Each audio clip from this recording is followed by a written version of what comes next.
하나님만을 기뻐하라는 제목으로 말씀을 전할 때 큰 은혜가 있길 간절히 소망합니다. 한반도의 중심이 어딘가요?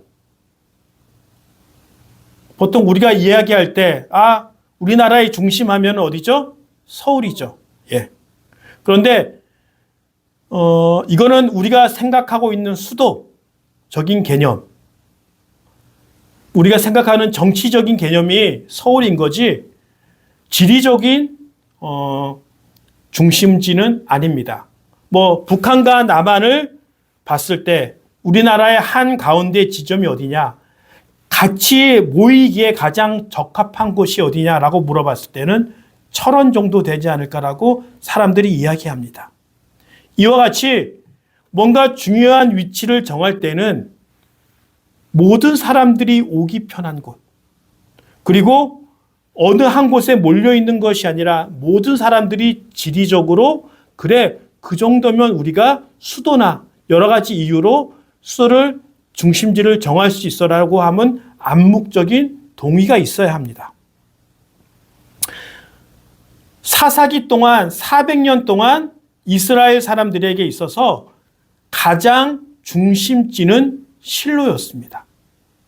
이 실로는 하나님의 장막과 하나님의 궤가 실로에 있었기 때문에 종교적인 장소뿐만 아니라 지리적으로도 한 가운데쯤 있었기 때문에 북쪽에 있는 사람들도 남쪽에 있는 사람들도 오기가 그래도 어느 정도 합리적인 장소였던 것을 볼 수 있습니다. 그렇다면 왜 하나님께서 하나님의 그 장막과 궤를 실로에 그렇게 머물게 했을까요?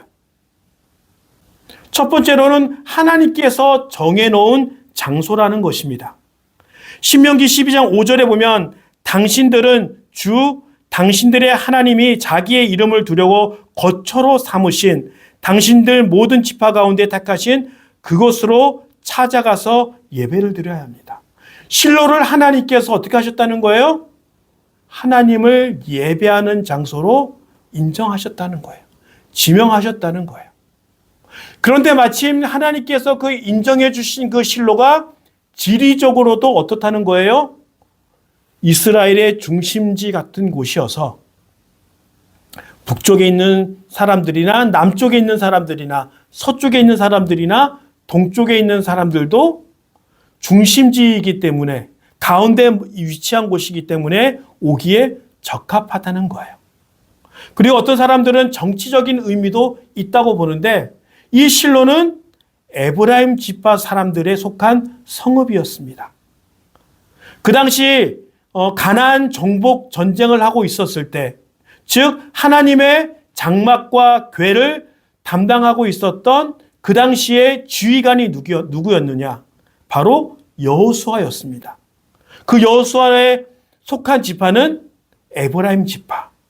그래서 여러 가지 의미로 그렇게 실로가 하나님의 장막과 궤가 머물렀던 400년 동안 머물렀던 장소였습니다.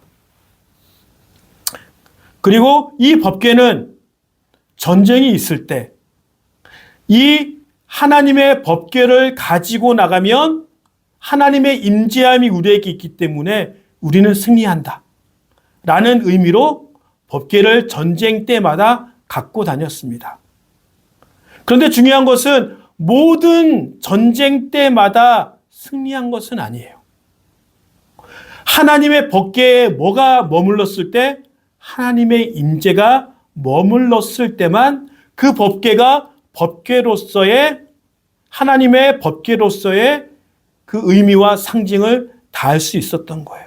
하나님께 범죄했던 홈리와 비나스가 에벤에셀 전투에 그 법궤를 가져갔을 때 전쟁에 패했고, 그 하나님의 법궤는 역사상 처음으로 블레셋 사람, 이방인들의 손에 빼앗기게 되고 이방인들의 신전의 전리품으로 전시되는 일들이 일어나게 됩니다.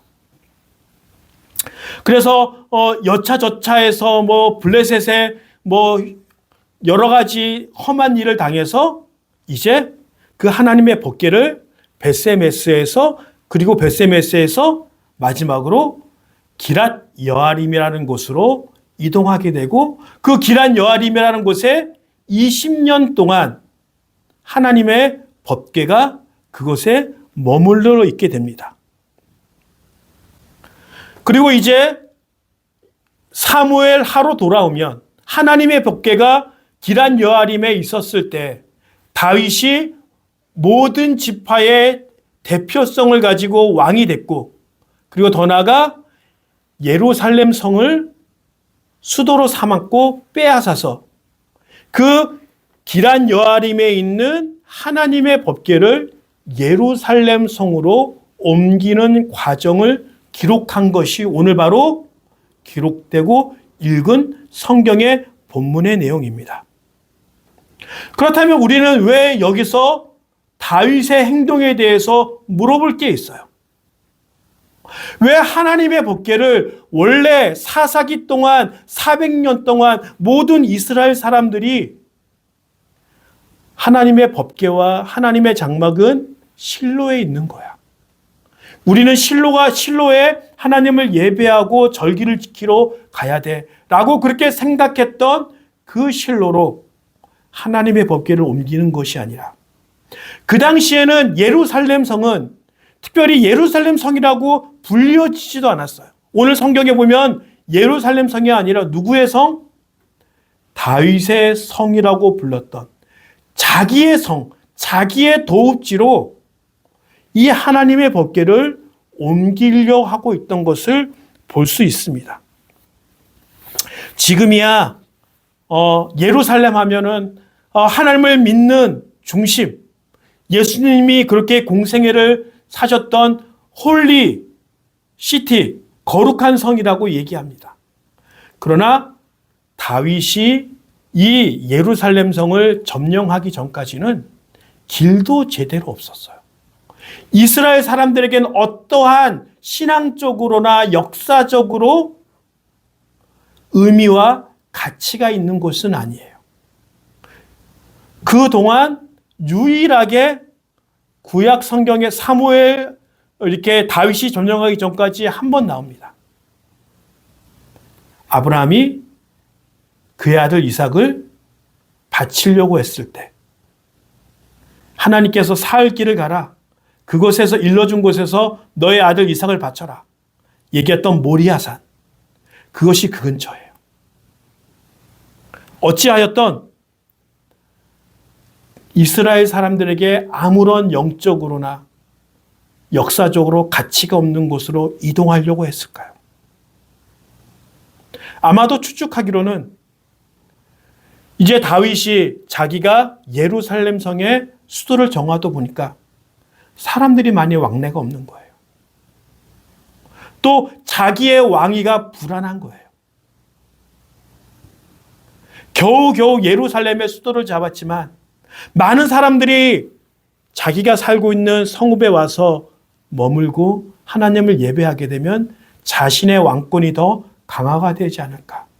그런 자신의 개인적인 이익 때문에 원래 하나님을 예배하고 제사했던 실로가 아니라 예루살렘 성으로 이동하지 않았을까라고 생각해 봅니다. 그래서 다윗은 수도를 예루살렘으로 정하고 정복하고 바로 그 다음에 했던 행동이 이 하나님의 법궤를 자신의 성으로 가져오는 행동을 했던 것입니다. 그런데 이렇게 그냥 수수하고 정말 하나님만을 위해서 한다면은 그렇게 했다고 생각하기보다는 뭔가 의리의리하게 행사를 꾸밉니다. 전국 각지에서 3만 명이나 되는 많은 인원을 징집합니다. 뽑아옵니다. 그리고 그 행사를 화려한 행사로, 대단한 행사로 만들어 버립니다. 그리고 다윗이 꿈꿨던 것은 하나님의 임재하심이 다윗에게 있구나. 그래서 모든 백성들이 다윗 앞에 다윗의 왕권을 인정하고 무릎 꿇는 그 모습을 기대했을지도 모릅니다. 다른 지파 사람들에게 과시하고 싶었을 거예요. 내 뒤에는 뭐가 있다? 하나님의 법궤가 있다. 3만 명이 모였고 또 새로운 수레를 만들고, 그런데 다윗이 여기서 실수하게 됩니다. 성경에 보면 하나님께서 레위인들에게 세세하게 너희가 해야 할 일들을 맡기신 분이 있어요. 어떤 지파는 성물을 관리하며, 어떤 레위 지파 속에서 어떤 족속은 뭐 성물을 옮기는 일을 하며, 뭐 관리하며, 그런 것들을 세세하게 맡겼는데, 이 하나님의 법궤와 하나님의 성물을 옮길 때 하나님께서 허락하신 법칙이 있어요. 그것은 뭐냐면, 첫 번째, 레위인들이 이 하나님의 법궤를 옮겨야 되는데, 레위인 중에서도 어느 족속? 고핫 족속이 이렇게 법궤를 옮겨야 합니다. 그리고 민수기 7장 9절에 보면 법궤는 동물이 이끄는 수레가 아니라 레위인, 특별히 어느 족속? 고핫 족속이 어깨에 매서 이동해야 합니다. 그리고 하나님의 성물은 그렇게 고핫 자손들 외에는 절대로 만져서는 안 된다. 너희가 그렇게 만지면은 죽음을 당하게 된다라고 경고하셨습니다. 근데 이게 순차적으로 다 오겼어요. 어쩌면 제가 추측해 봅니다. 다윗이 너무 이 하나님의 법궤를 옮기는 것을 쉽게 생각했을까? 사람들을 동원하며 자신의 권위를 높이는 것에만 신경을 썼고, 진짜 하나님을 옮기는 방법에 대해서는 고민하지 않았을까? 하나님의 법궤가 이 기란 여아림에 20년 동안 옮겨지지 않아서 그 법궤를 옮기는 방법을 잊어버리지는 않았을까? 자신이 생각하는 이익에 몰두가 되다 보니 원래 해야 하는 그 방식들을 놓치게 되고 실수하게 된 것을 볼 수 있습니다. 법궤를 옮기는 것이 축제이며 기쁨의 장소였지만 그것이 심판의 장소, 징계의 장소, 죽음의 장소로 바뀌게 되었습니다. 다윗은 이제 내가 왕이 됐고 예루살렘 성도 내 수도로 삼았는데 이 하나님의 법궤만 나한테 오면 나의 꿈이 실현되어지는구나. 단 꿈을 꾸었습니다. 그렇지만 그의 현실은 악몽이 되었습니다. 그 3만 명 앞에서, 더 나아가 모든 지파 안에서 자신의 권력을 드러낼 좋은 기회가 3만 명 앞에서, 모든 지파 앞에서 그 자신이 심판받고 징계받는 모습을 고스란히 보여주게 된 것을 볼 수 있습니다. 그런데 이전까지 다윗이 실수하고 실패할 수 있어요. 하나님과 동행하지만 우리는 실수하고 실패합니다. 그러나 한 번도 다윗이 하나님을 향하여 이런 표현을 한 적은 없어요. 8절부터 10절까지 읽어보면 주님께서 그렇게 급격히 웃사를 벌하셨으므로 다윗이 어떻게 했다? 화를 내었다. 그래서 그곳 이름을 오늘날까지 베레스 웃사라고 한다. 다윗이 지금 하나님을 향하여 어떻게 했다는 거예요? 화를 냈다는 거예요. 그리고 9절에 그날 다윗은 이 일 때문에 주님이 무서워서, 하나님을 무서워했다고 하는 겁니다. 그리고 이래서야 내가 어떻게 주님의 궤를 내가 있는 곳으로 옮길 수 있겠는가? 하나님에 대하여 불평하기 시작합니다. 그래서 다윗이 내린 결론은 그렇게 귀하디 귀한 하나님의 궤를, 법궤를 다윗성으로 옮기지 않고 가드 사람 오벳에돔의 집으로 방치하게 됩니다. 다윗이 한 번도 하나님을 향하여 이렇게 하나님을 무서워하고 하나님을 대하여 화를 낸 적이 없어요. 어쩌면 그 많은 사람들 앞에서 다윗을 민망하게 하고 다윗을 심판한 것에 대하여 화가 났을 거예요. 참으로 하나님께 부정적인 언어로, 부정적인 마음으로 그렇게 바라보고 있는 것을 볼 수 있습니다. 자신의 욕망이 채워지지 않을 때, 그렇게 신실한 다윗의 믿음은 하나님을 향하여 화를 내고 무서워하며 불평하며 하나님을 방치하게 되는 일들이 벌어지게 되었다는 것입니다. 우리에게도 동일한 그러한 모습이 있지 않은지 점검해 보셔야 합니다. 하나님께 화를 냅니까? 그리고 주님을 무서워합니까? 하나님은 언제나 늘 그 자리에 계십니다. 자기가 실수했음에도 하나님의 징계를 받아들이지 못하는 거예요.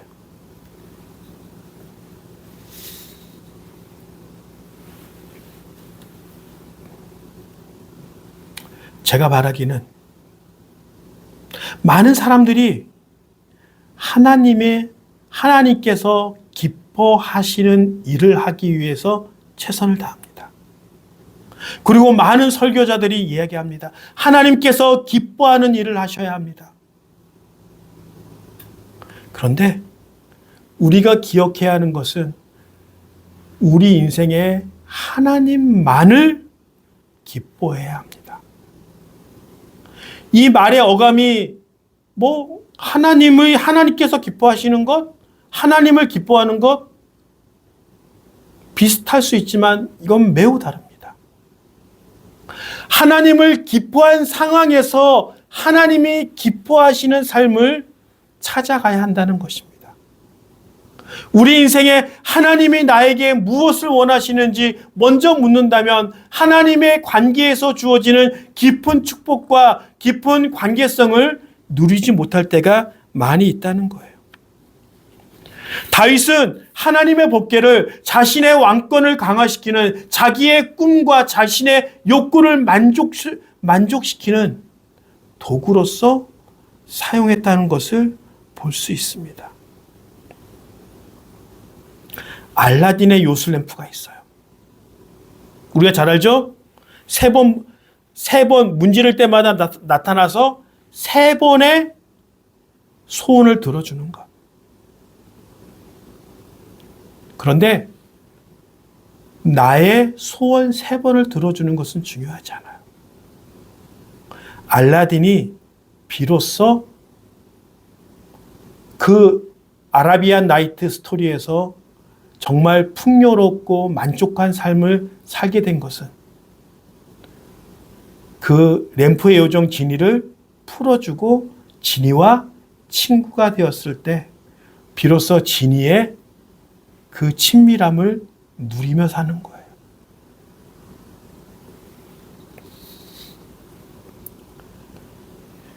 우리에게 필요한 것은 하나님의 친밀함이에요.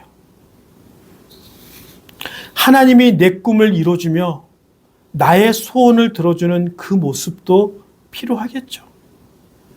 그러나 우리가 누려야 할, 우리가 생각해야 할 그 많은 요소 중에 가장 중요한 것은 내가 하나님만을 기뻐하며 하나님만을 중요하게 여기며 하나님만을 내 삶의 가장 중요한 요소로 새기며 살아가는 것.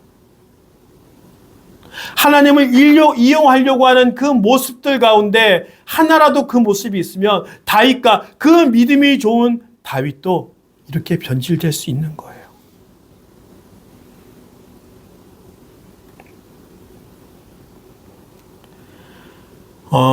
리모델링을 할 때 저를 도와준 분이 참 많이 계신데 특별히 제 친구들이 있어요. 강릉에서 자기 집사님의 용달차를 끌고 와서 2번씩이나 이 폐기물을 가지고 가서 처리해 줬던 친구. 또 영월에서